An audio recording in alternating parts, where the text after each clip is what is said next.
Le 22 décembre, c'est le jour du solstice d'hiver et aujourd'hui, le soleil est aligné avec le dôme du Palais Longchamp. Tout est fait exprès, tout a été construit pour. Pour toutes les explications, je retrouve Adrien Gavazzi qui est au Palais Longchamp. Bonjour Adrien. Bonjour Valérie, alors oui en effet, ce soir, le soleil quand il se couchera sera parfaitement aligné avec le dôme du Palais Longchamp. Ça a l'air logique, mais en fait c'est une idée de génie de l'architecte de ce palais au 19e siècle, Espérandieu.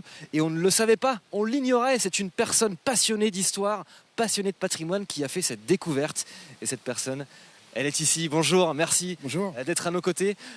Comment est-ce que vous avez fait pour faire cette découverte extraordinaire? Comment est-ce qu'on a pu aussi ne pas le savoir avant vous? Tout simplement parce qu'en fait, il y avait très peu d'écrits sur ce phénomène, sur la cosmologie en règle générale du Palais Longchamp. Donc il a fallu qu'on fasse des recherches. Évidemment, je me suis fait aider par l'Observatoire de Marseille, dont je suis membre aujourd'hui. Et avec des calculs scientifiques, on a pu déterminer aussi, mettre en lumière, entre guillemets, l'ensemble de cette œuvre de Henri-Jacques Espérandieu qui se déroule sur les 4 saisons normalement à la base.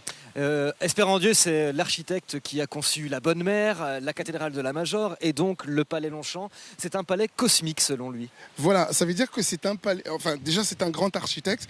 Pour moi, c'est un des plus grands architectes de Marseille, pour ne pas dire. Enfin, il a bâti vraiment le Marseille du 19e siècle. Donc, et je trouve que c'était plus que ça, c'était un génie, c'était un théoricien, c'était quelqu'un qui était capable de pouvoir, le mieux placé, je pense, pour pouvoir répondre aux besoins de la célébration de l'eau. Parce qu'il ne faut pas oublier que le Palais Longchamp a été construit pour célébrer l'arrivée de l'eau.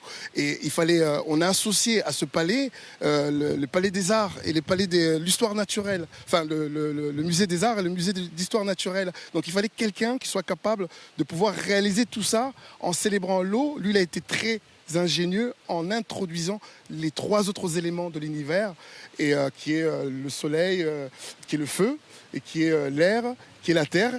Et on apprend aujourd'hui que le soleil est célébré. Merci beaucoup, on célébrera donc le soleil ce soir, donc lorsqu'il se couchera ici au Palais Longchamp. Merci infiniment.